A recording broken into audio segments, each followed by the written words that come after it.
என்னதான் முயற்சி பண்ணாலும் வாழ்க்கையில முன்னேறவே முடியல அப்படின்னு நினைக்கிறீங்களா? இந்த டெக்னிக்கை நீங்க யூஸ் பண்ணுங்க.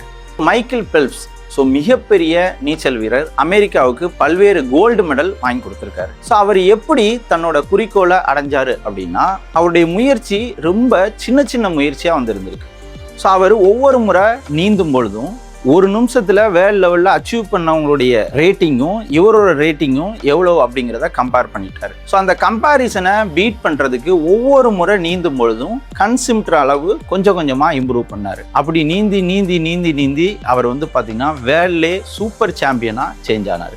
ஸோ இதே மாதிரி உங்களுடைய முயற்சியை சின்ன சின்னதாக பிரேக் பண்ணி பண்ணும்பொழுது ஒரு மிகப்பெரிய கடலையே நீங்கள் ஈஸியாக தாண்ட முடியும். ஸோ அந்த அளவுக்கு உங்களுக்குள்ள எனர்ஜி வந்திருக்கு.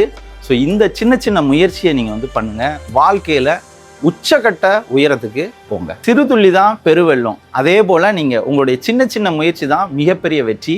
தொடர்ந்து வெற்றிக்காக உழைச்சிக்கிட்டே இருங்க. நீங்கள் நினச்சது எல்லாமே நடக்கும்.